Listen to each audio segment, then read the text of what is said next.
before we continue, I'd like to thank you all for remaining faithful and committed, even in these difficult times, to God's way of life, in your private lives, in your homes, also, even as you make the effort and sacrifice to meet wherever we are able. I think that is very encouraging.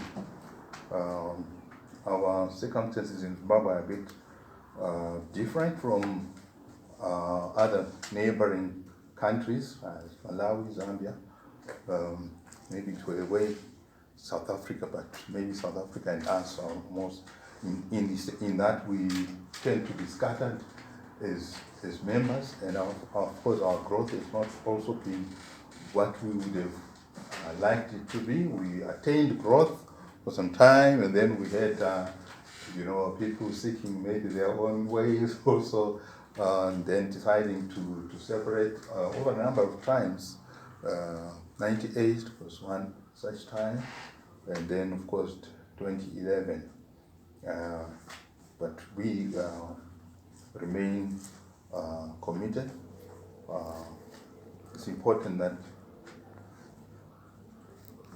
that even though we are few, whenever God decides to call in more people, they can find a home, at least in existence, in the form of members. And I'd like to encourage, especially our younger members, that don't shy away from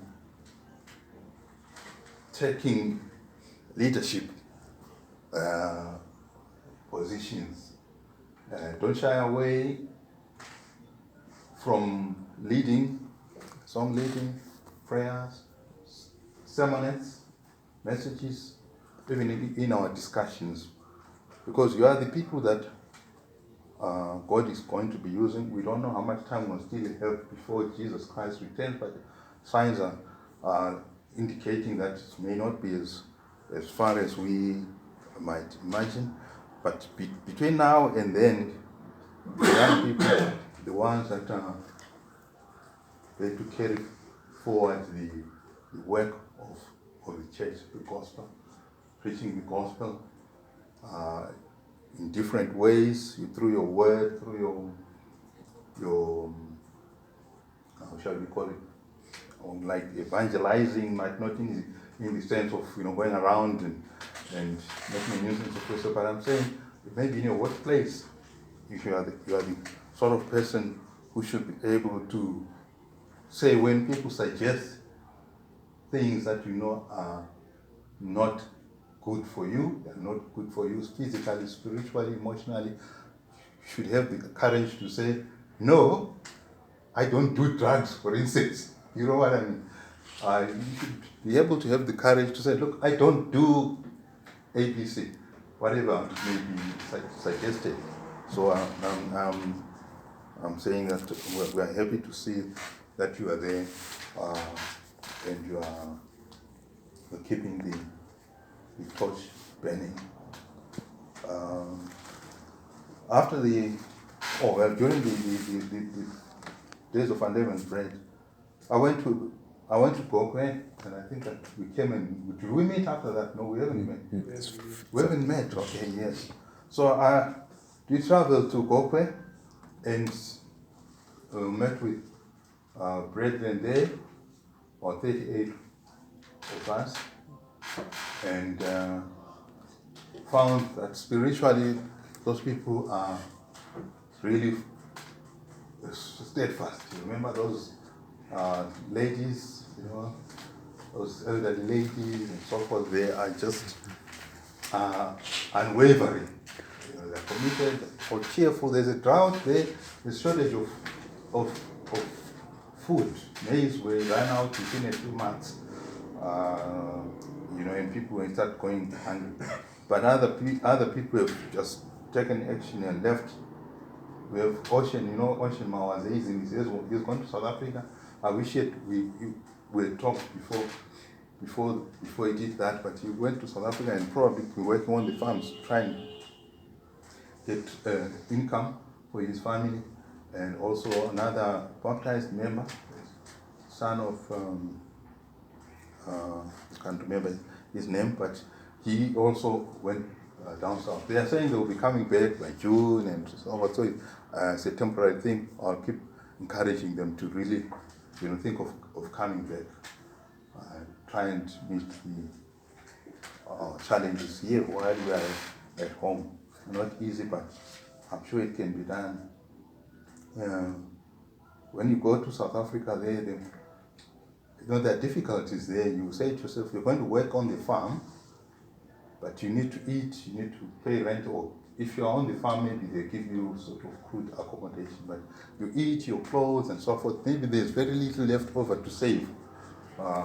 So maybe is it worth being there and being an alien and exposing yourself to maybe all these xenophobic attacks and all these other things? Whereas at home you can find ways to survive. It's not easy. If you are really, really in dire straits and you are going hungry, mention it to the church. No one needs to really go hungry. So that is what we saw there in Gokwe, but they are very, very committed. And you know what? You go there, you're saying, I'm going to serve these people, but you come back and say, all these people, some are alone, some they're really getting by, but how cheerful they are. They were singing and so forth, and they were celebrating the fact that we could have meat. We slaughtered 2 goats for the night we might observe and celebrating. So you yourself come back there with batteries being recharged by just their example. So I was very encouraged by that, but noted their difficulties. For services where they tent, which they borrowed, from the SDAs. Mr. Moyo just at his homestead put his structures, just the structure, the frame of the house in Mapango. And then with that tent going there, and then for seats, you have a forked log in the ground, another forked log in the ground, and another cross, for seats. And then, of course, there were a few proper chairs, but they really went out of their way to prepare for that. And he did mention that, it would be nice if we had our own tent, because this one they borrowed from the SDAs. So I took note of that, and then communicated. We were in discussion with Mr. Chichaya Mapasa, because Mr. Vic Kubik, your president, was visiting South Africa, Malawi, Zambia. So we communicated with them to say, why don't you pass by here and see us as well? Because we also have challenges. And then of course he said, no, I'm not able at this time to come over because our program is really, really tight. So we have arranged and agreed for Mabasa to go over to Malawi, which he did, latter part of the days of unleavened bread, and met with Mr. Kibik and just told him about the situation here in Zimbabwe, the challenges that we are facing in the drought, fuel, all the economic challenges that we are facing, and how that is also having an impact on the church and on us in terms of our capacity to serve the brethren. If you have to spend a night at the service station to fill up your tent, just in order to come. You can't guarantee even now. That's why we can't be certain to say, are we meeting this week or whatever, because it all depends. Do I get fuel? So we told them about that, and they did understand the pledge to help us, in the best way they can, as far as the Gokwe brethren are concerned. They made available funding for drought relief. That's why I'm I'm on my way to Gope right now. From here, I'll proceeding to Kwekwe, spend the night there, and then the next day to Gope, where we meet with Vincent Moyo about that drought relief. And we also mentioned to Sakipiki that they meeting, they would normally meet under a tree, a big tree, and so forth. And he was really, moved about by, our situation here. So again, they provided funding. We've been able to get a tarpaulin. It's not been easy because we thought the one that we were using, we don't know where the SDA has got it, but it looks like one of these may be used by some of these NGO, World Food Program or something, which they then were able to get. So we couldn't be guaranteed that, so we said, no, this guy, we had said, he can find us a tent. He said, no, he doesn't have it, we have to go to South Africa and all that. So I also went on the internet and started searching until I found that in Bulawayo there's a firm that did tents. So we made arrangements, we put money into their account for the tent itself and for Swift to deliver it from Bulawayo to Gokwe, not to Mutare. It's quite a heavy thing. So Mr. Moyo will pick it up someday, and then they will have some kind of decent meeting place for them. So that is a good thing. No, that is as far as it goes. We are hoping that they will be able to mobilize funding. If we could have even a vehicle that's in Malawi, they have church-owned vehicles. Malawi, Zambia, and so forth. If we had a church vehicle, we can do more visiting. Maybe even here we could meet more often, or than just once a month, and be able to visit Gokwe, Ngai, because you need a truck. You can't use this sedan. As it is now, I'm going to leave it in Gokwe's town. It's now a town, center, but it's now becoming a town. Then jump onto combis and sit in the combi there for 5 hours to get to where the Moyos are. But if we had a truck that could handle those roads, then we could do more. You see, so let's pray about that. They've said they will try and see what they can do. I'm telling you because you're part of the family. We don't want to surprise you because when I'm Mukarati away and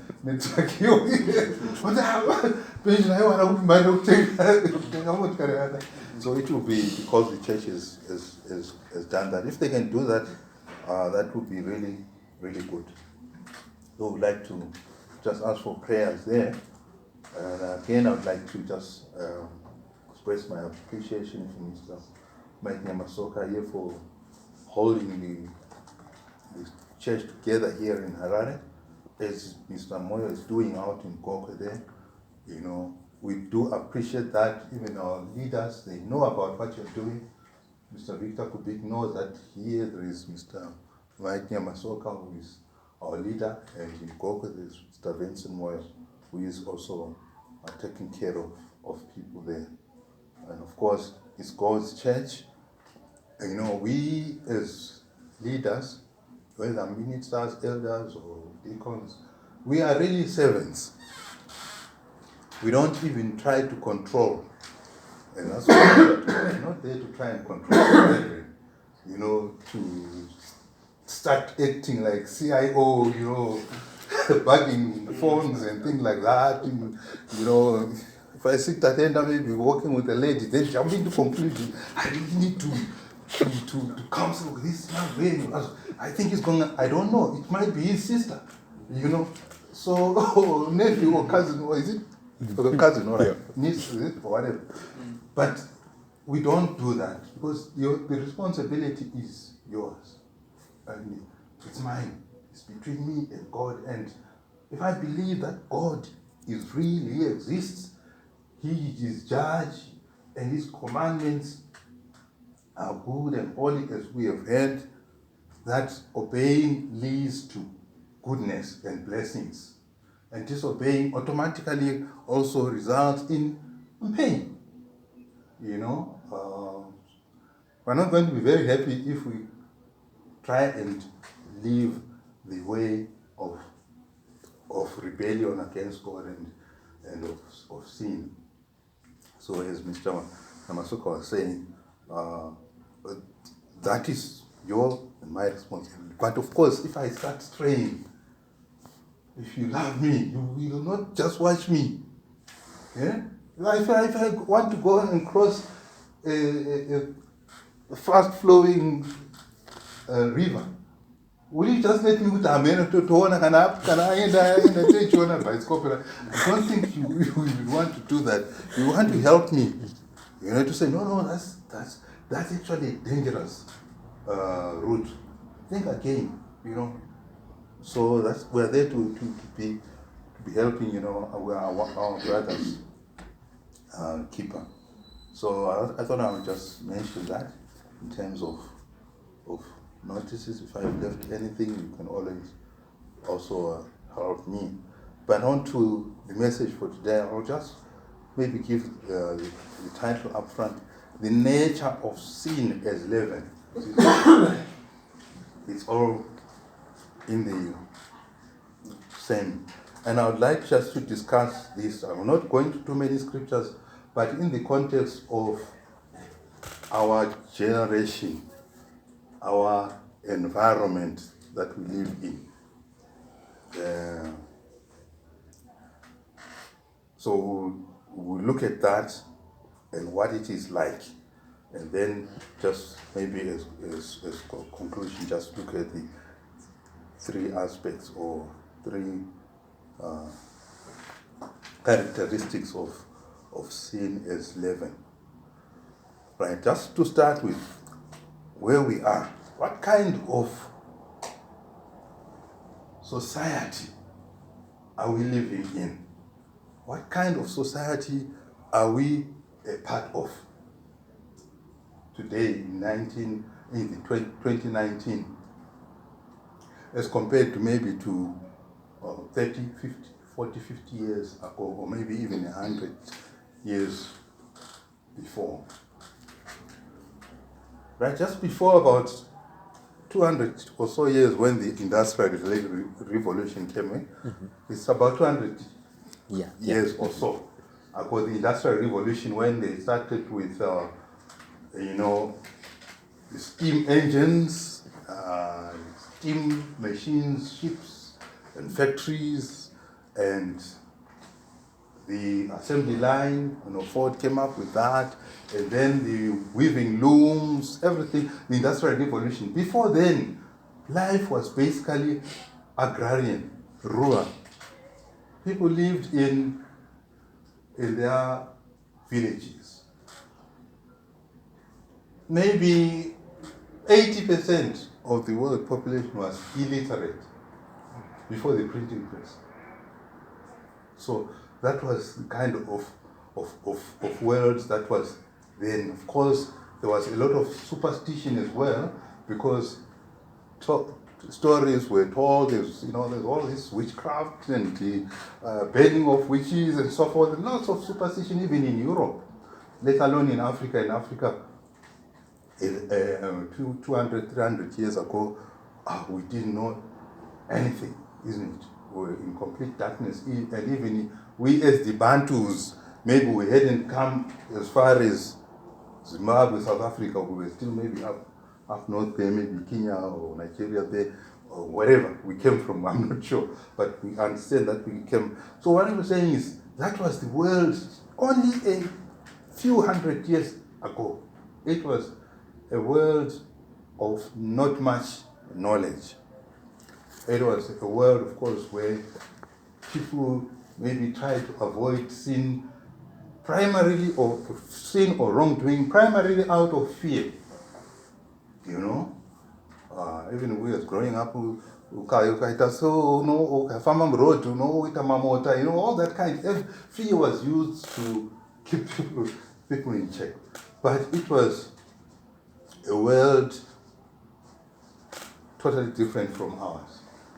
things could happen and people would not know that an earthquake has taken place somewhere else, or a flood has taken place somewhere else, and so forth. So maybe the world was more conservative, but of course there were diseases as well. Life expectancy was not as high as it was. People, the Black Death, you remember Black Death?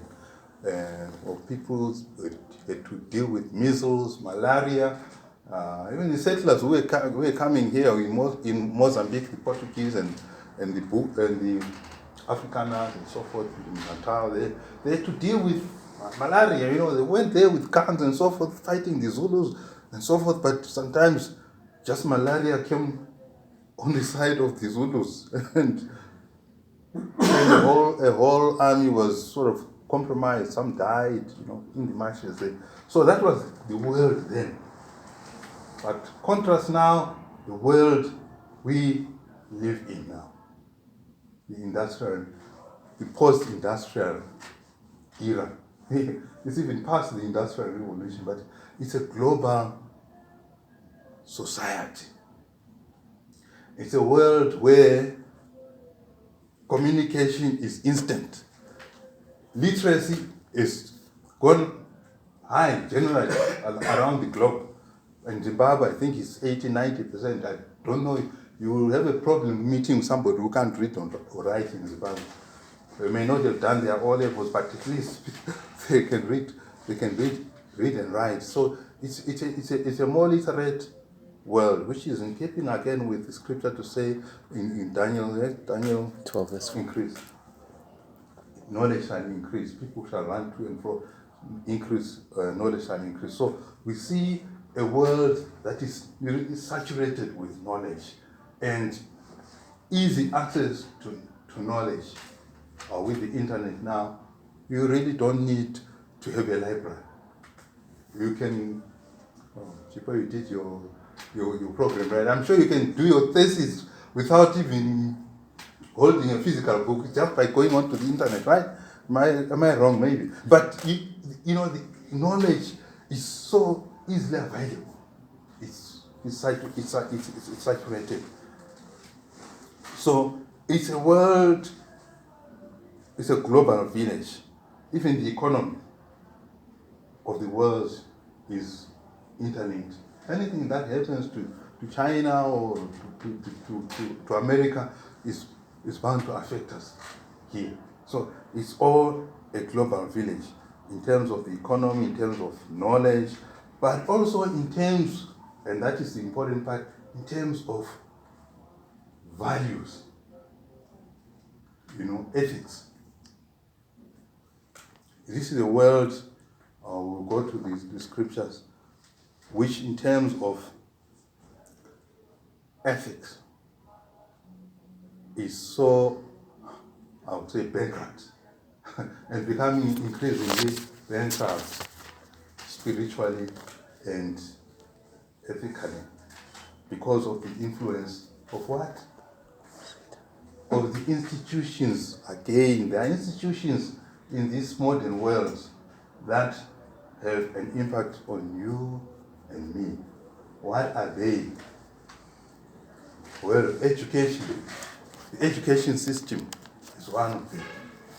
And more so in the Western world, non-American, Britain, the higher institutes of higher learnings, they are leaning more to the liberal left. See, so the professors there, you will find that even you were to do polls, they tend to be more liberal. So they will be pro-gay, transgender rights, pro-abortion,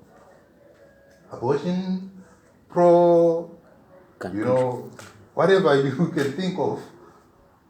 So those institutions, they're the ones that influence our young people. So you must be surprised now with David, with Victor here, growing up, I ended up in university, and I'm not talking about Zimbabwe, but let's say he found himself in a university in Australia. He comes back somebody else. You won't recognize views because of the influence of those institutions. So we have got those institutions of higher learning bearing on our values, and we have the media, BBC, CNN. They are also of liberal inclination. BBC, CNN.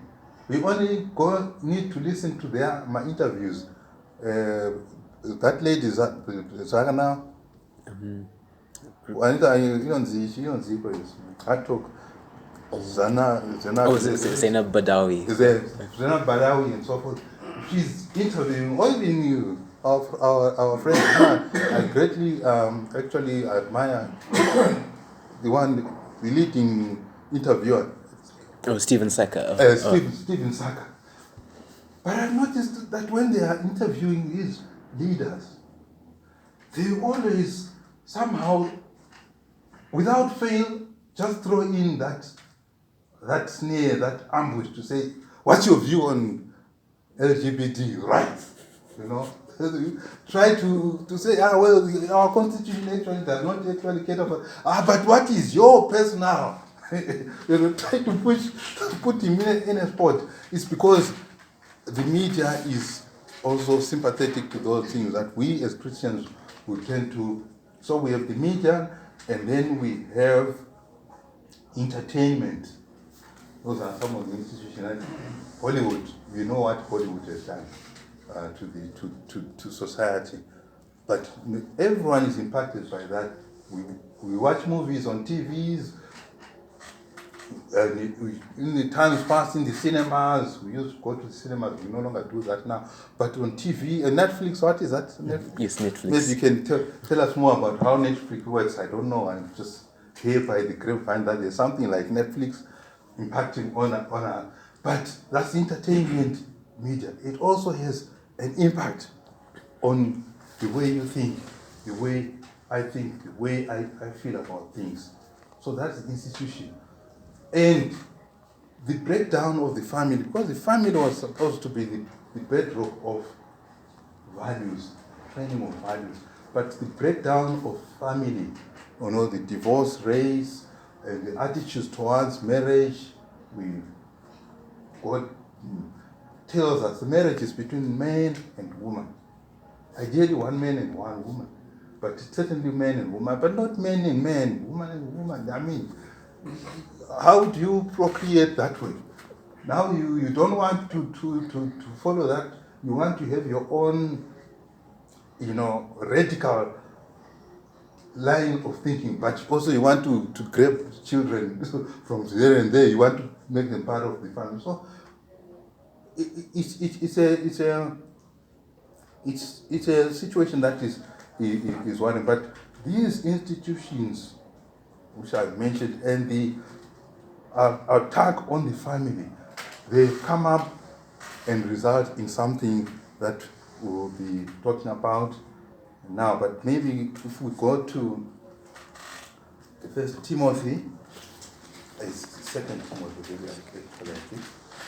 Timothy chapter 3, I think you are aware of what I'm going to be saying. What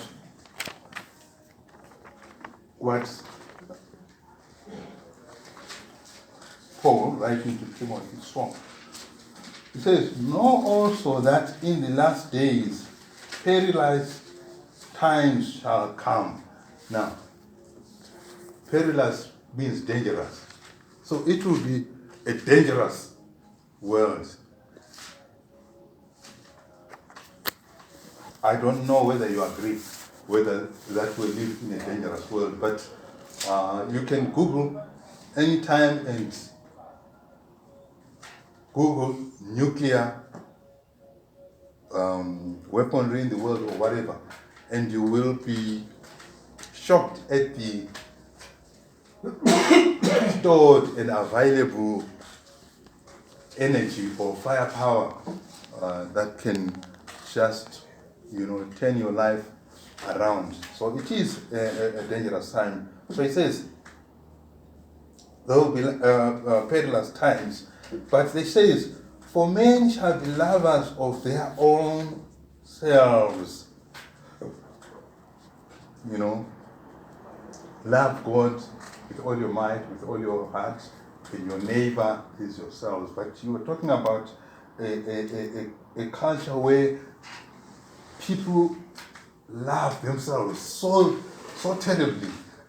It's called narcissism. Have you heard that word? Yes. Yeah. Self-love. You know, it's not right, it's not wrong to care about yourself, to love yourself, but to love yourself to the point of every day you must doing a selfie, you know, every day you must you know, you must be thinking about yourself, how, you know, wonderful you are, maybe rich, you know, whether you're gimbingi. You know, you see that Jilimbi. yeah, seeing him posing in front of his car, you know, and so forth. Says, boasting about his house. Look at this house. All this. Yeah, Munwine so this is Munwine. You know, it's self-love, which is unhealthy. So they will be lovers of themselves, covetous, just desiring more and more and more. We're discussing this with Munata out there to say this is what is troubling our communities, even our political leaders. They never have enough. Even leaders in industry, senior managers, you know, they never have enough. I was reading about someone who was arrested, a woman I knew, who was a finance manager when I was out in some many years, and was now the finance director of this mine corporation or something. Arrested for, you know, abuse of office and so forth, but they have everything. So the covetous. Are we seeing that in this society that we live in? It's there, covetous. What about boasting? It used to be a shame to praise yourself, you know, too much and boast. But we see that this is what is happening. You know? I'm the greatest. There's no one like me. You know, I'm the richest. I'm the most glamorous. You know, and so forth. It's boasting and putting down those who have nothing. You know, actually making them feel bad. What about pride? Pride. And there's lots of that. Humility is considered weakness. You are humble. It's sissy, you know. But humility, you know, you know, and so, but there's a lot of pride and blasphemy, plenty of that. There's no respect for God's name. Even the comedians, when they joke at the expense of God's glory, disobedient to parents. Oh, you know, children now, young people actually taking their parents to court. One who was over 30 was taking his parents to court. No, you can't eject me from, because they said, Wanyanya, you just staying here. Not contributing anything, not buying rent, so you need to go out. And you went to court and said, no, they should look after me. You know? Yeah. So very, very disobedient to parents, unthankful. Typically, this young man should have been thankful to his parents to say at least they took him to school, they looked after him until he was at least 30. But he says, no, that's not enough. You owe me more than that. You brought me into this world. You must take care of me. You know, unthankful, unholy. Are we what Mr. Yamasoko was talking about? Unholy. We know God says, be you holy, for I am holy. You know, to be holy is not to be self-righteous, but it's just to be clean and decent. To know good from bad, and clean and clean, and sticking to that which is clean. Even regarding your body, what you do with your body, You can't say it's my body, I do what I like, and you have tattoos all over. I hope I'm not saying something that, but tattoos all over, for snakes, you got snakes here, you got and dragons and what have you. Oh, I don't know. But that's not being, you're not looking after, because your body is God's temple, isn't it? Yeah. So that's why you are also asked to wash yourself, to clean yourself physically. Don't be unclean physically because of that. You are created after the likeness of God. Without natural affection. What is natural affection? Natural affection, compassion, love. Towards your fellow man. But if you are a young man and a young woman and you are attracted to a young lady, that's natural, isn't it? Like a character, the way she, great yake, whatever, and you say, look, I think I can date her, maybe also eventually marry her. That's natural. And the other type is not natural, talking about, I think I mentioned it one time here, that correctness, political correctness. There's a young man there, if you want to, you can Google him on YouTube. He's called Ben Shapiro.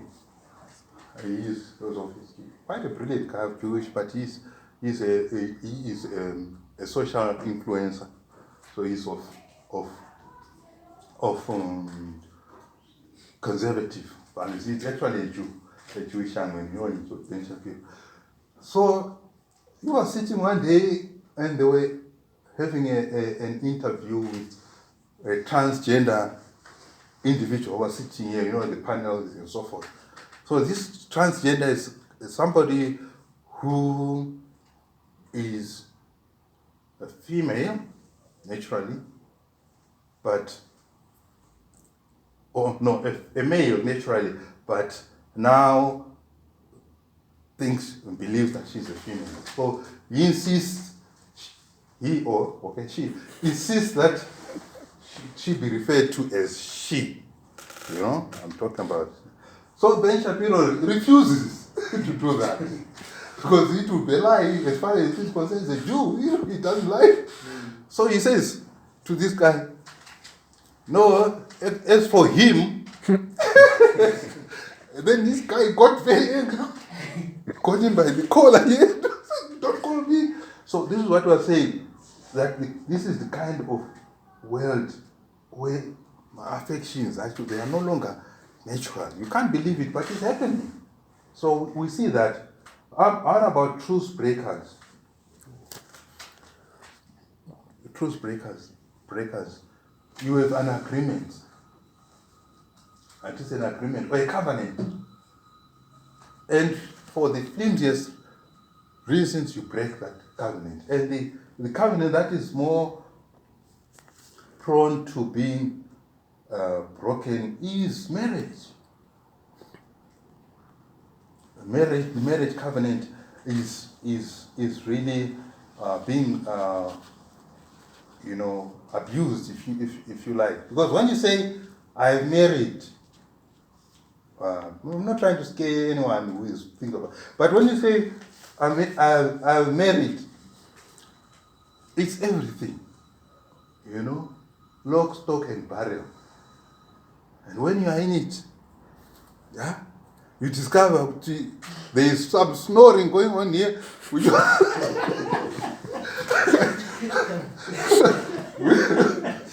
which was not disclosed. You can't just start saying, I was shut up. Because it's marriage. You have to work around that problem, or whatever it is. It's marriage. You are there to love that person in spite of their weaknesses. Because you ukamramba, saka wozodini.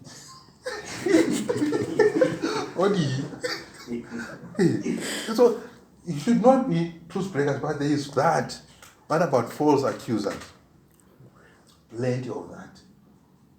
False accusers, especially for political reasons or for reasons of blackmail. A lot of men have been falsely accused of sexual harassment, molestation, and so forth. There's this guy who wants to be a president in the United States. You know, for touching. Joe Biden. Joe Biden. You know, he thought he was innocently, touching, ladies, and so forth. So it has come back to haunt him now. So he's saying, now I should not touch, So, because this woman says, he touched me, I think he kissed, I don't know what he did, kissed him the back of her head or something like that. And she said, I felt uncomfortable.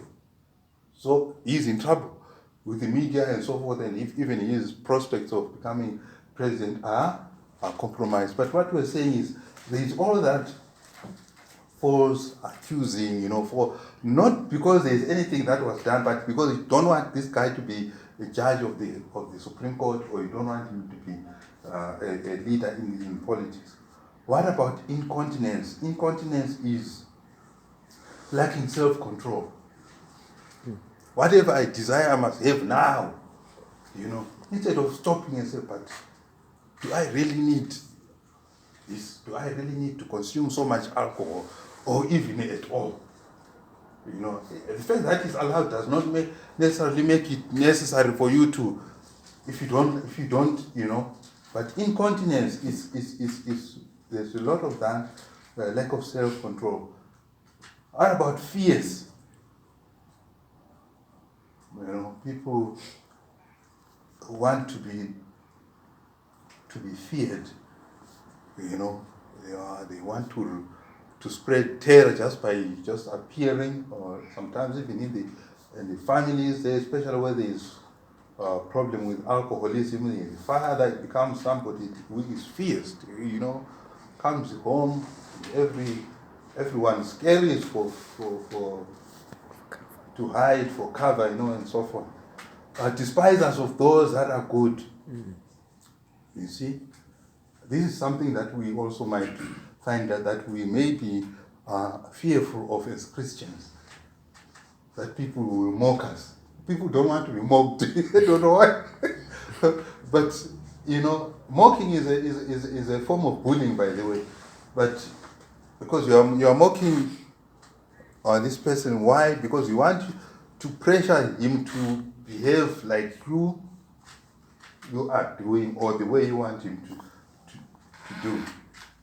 So we have despisers of those that are good, where people don't want to be considered as a goody, a do-gooder or whatever. We have that.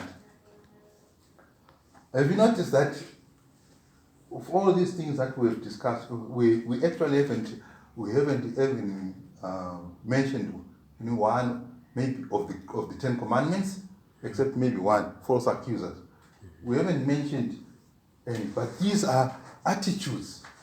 The dominant attitudes, dominant moods of the world, or traitors. The thing of being loyal. This WikiLeaks guy, who is Julian Assange. Julian Assange, right now. They want him. He had been in hiding in an embassy for some years now, until the embassy was fed up of him and they threw him out, so they arrested him. But he's an American, right? And he's leaking out secrets that expose the security of America. That's being a traitor, isn't it? We expect a certain amount of loyalty to your country, a certain amount of patriotism to your country, but you cannot say that it's in the name of freedom of expression or right to information. You just expose secrets of your, even military maybe, or security secrets. So he's a traitor. So You see a lot of that. Heady. I don't know what is to be heady. I think Mawara did. Maybe come, I'm sorry, I meant that. Heady. Anyway, we need to find out the meaning of that. To be high-minded, again, thinking more highly of ourselves than we really should, and lovers of pleasures more than lovers of God. Lovers of pleasure more than lovers of God. How much of that do we see? Because the pursuit of pleasure, or we may call it hedonism, becomes a doctrine, a life doctrine. Life is all about kunakizo. Now, some people find pleasure in alcohol. A lot of it need to have a lot of alcohol. Some people find pleasure in sexual immorality. Some people may find pleasure in just partying. They say reveling. That's what we call endless orgies, partying and so forth. People love that more than love God. Then he says, having a form of godliness but denying the power thereof. He says, from such turn away. So this is the kind of world that we are living in. We are talking about sin here. Have you ever seen that being discussed on BBC? Can you imagine CNN having a documentary on sin? Or have you ever heard anyone on BBC talking about sin? We talk about corruption, but sin has become a dirty word. It's not even to be mentioned. So that is the kind of world that we live in. And as we, I think we've already read that, we are supposed to be children of God who are unleavened. As Mr. Nyamasoka was saying, we are supposed to be unleavened. I think it's First Corinthians 5, right? Yes. Sorry. 1 Corinthians chapter 5. Yes. Of course, we know the context there. Paul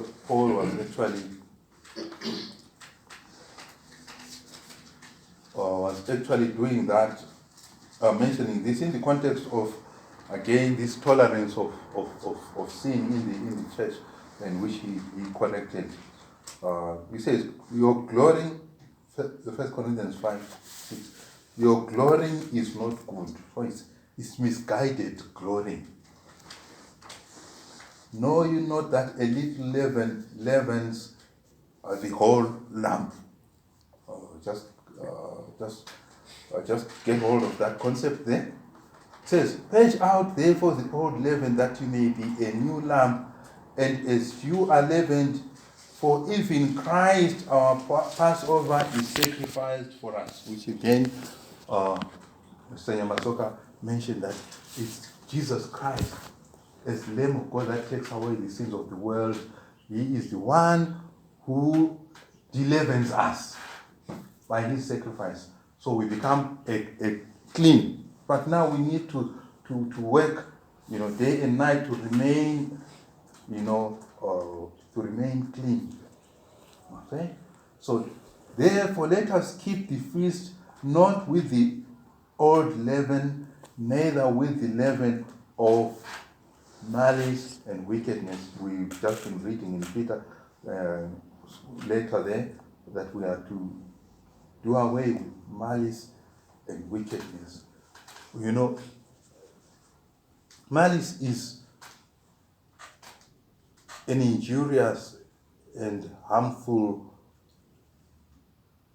intent towards others. A desire to see other people maybe suffering or in pain. That's a malicious intent. That's why if somebody comes and destroys your your car, your windscreen. It's called malicious injury to property. Because you are destroying that because you want to cause pain, isn't it? So, malicious. So malice and wickedness. Wickedness is simply evil.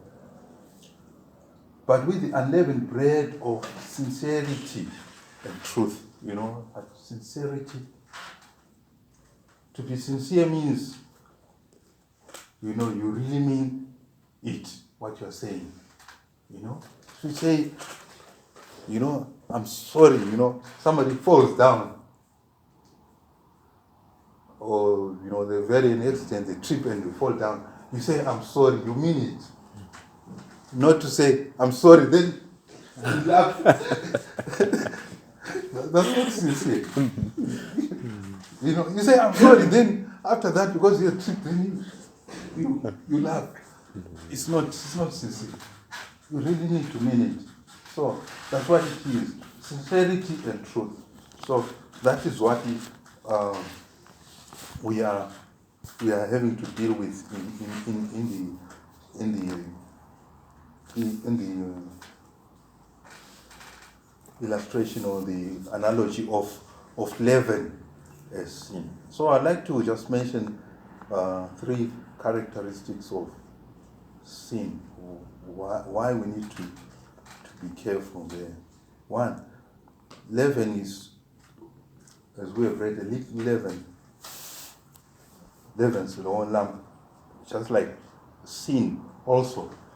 If it is not dealt with, we know we are all sinners, really, because God says Jesus Christ says there's none good but God, But if we are tolerant towards sin in ourselves, what tends to happen is that sin then spreads.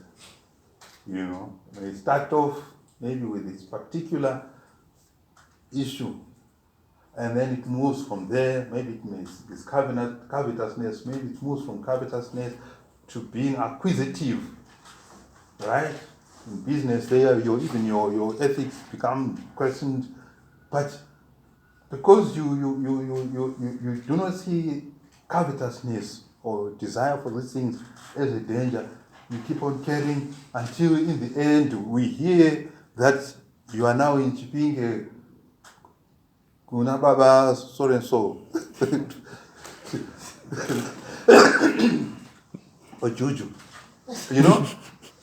Now that sin has spread. It has become something terrible. And we read now that a lot of people, because this Sangoma has died, and I think these things are beginning to trouble them. They're going there now to try and surrender, their things and so forth. But it maybe started off as a small thing until you end up doing that's one thing about sin. It tends to spread. Even in the church, if it is tolerated, that's why Paul had to deal with that situation. We may end up with a church which Jesus Christ may have a problem recognizing, to say, are these my disciples? Or people who are always fighting, conspiring against one another, saying evil things. It says we must not speak evil against one another, isn't it? So as a church, if we are not careful, that sin can spread. It becomes a church of gossipers, slanderers or backstabbers, Instead of saying, I would like the very best for my brother Douglas or Nash or my sister or people, I want the very best for them. You are thinking in terms of how can you destroy them. That cannot be Christ's change. So sin, I like to say, at one point, if it is not dealt with, just like leaven, it tends to spread. And the other thing about it says it puffs up. Sin puffs up. What it does, instead of leading you to have a contrite spirit, you become hardened, you become incorrigible, as they say, and you're puffed up, and you think, no one tells you what to do. Don't tell me what to do, I do what I like. So you become unmanageable, even an impossible individual, even in the home, maybe between husband and wife. If you are the man, you notice that the man comes home late, 12 midnight, he's drunk, and the wife says, "Go, boy, mama, you don't tell me. Who are you to tell me what time to come? Are you now my mother? That kind. No one tells me what.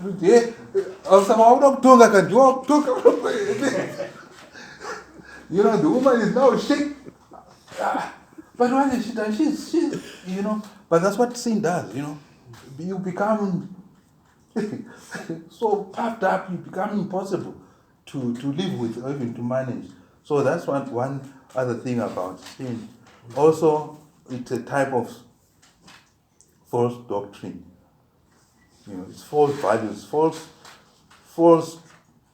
falsehood, because it promises the exact opposite of what it delivers. When you sin, you think you are going to be happy, but in the long term, it delivers what? It actually delivers so much pain. So it is a false doctrine. That's why there in Matthew 16:6 and 7, Jesus Christ talks about the leaven of the Pharisees and the Sadducees, which is their doctrine. Because their doctrine, actually, while being legalistic, was never centered on love. You see? It was all these attributes which we're talking about, their pride and boastfulness and not wanting to be humble. If you read, we've been going through the book of John, but if you read the story of the blind man that was healed by Jesus Christ, that man whom Jesus Christ healed by spitting on the clay and anointing his eyes, and then he saw. When the Pharisees confronted him, they said, they asked the parents, says, was he really born blind? Yes, he is our son. We know that he was blind. As to how he has become blind, no, we don't know. You can ask him. He is old enough. So they asked him, who made you? And then he mentioned that Jesus Christ is the one who made him see. Says, okay, you give God glory to God, but as for this man, he's a sinner or something to that effect. And what was his reply? We know that a sinner, God does not answer. Whereas you say he is this and that, what I know is that whereas I was blind, now I can see because of him. What was the attitude of the Pharisees towards this man? They say, who are you?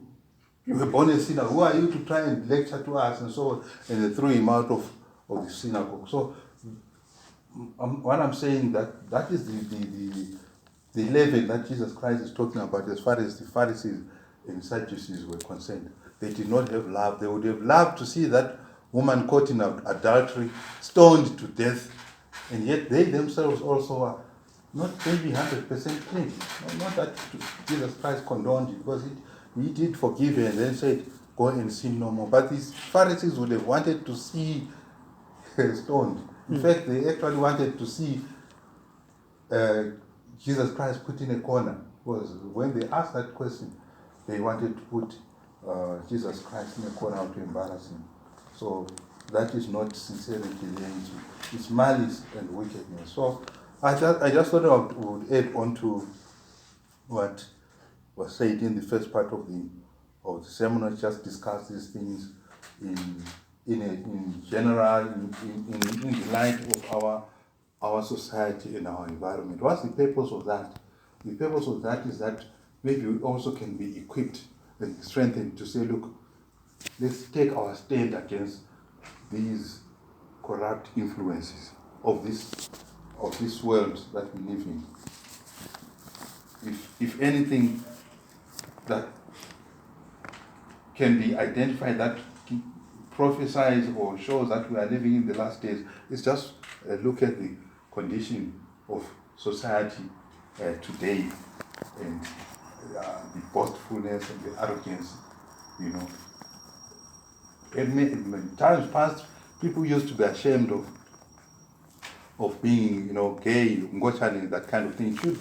Used to be. But now they have a flag of their own. It's actually a movement, right? It's a movement, flag, onward, not Christian soldiers, onward, gay and gender people, marching to war. But what are you talking about? Really, when you really sit down and think sober, you're crazy. But it's there, it's a movement. And there are all kinds of movements and activism in this world that we live in.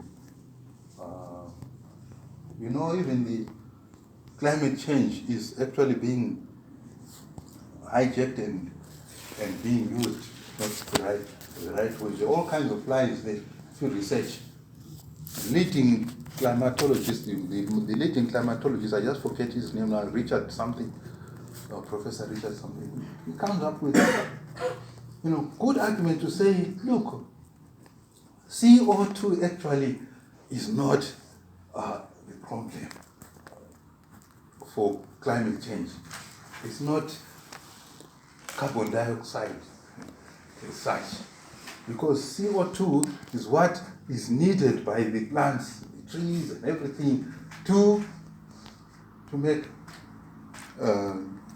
sugar and to make food and so forth. So all you're coming up to say, you must have all these carbon taxes, and they're there. Even here, if you go to cross the border to Zambia using a car, you pay carbon tax. All these carbon taxes. Say it's like Trump says, it's a big fat hoax. It's so there are all kinds of activisms which are misguided and not predicated on facts and truth. Yes, pollution is a problem. We don't need all the plastic pollution and other pollutants that are there. But to actually target CO2 and say CO2 is the one that's causing, CO2 emissions is the one that's causing all these floods, all these tornadoes, and all these things and so forth. Climatologists will tell you that, these greenhouse gases, the biggest one are actually the atmosphere itself, the clouds and things like that.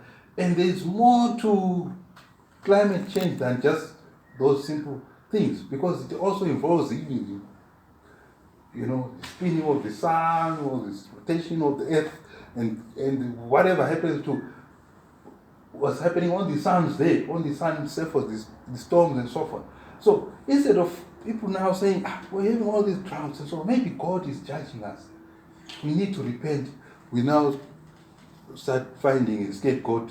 Carbon dioxide becomes a scapegoat. So we have all those things. You research for yourselves on YouTube, but there are all kinds of crazy movements. Animal rights, I think I mentioned them here.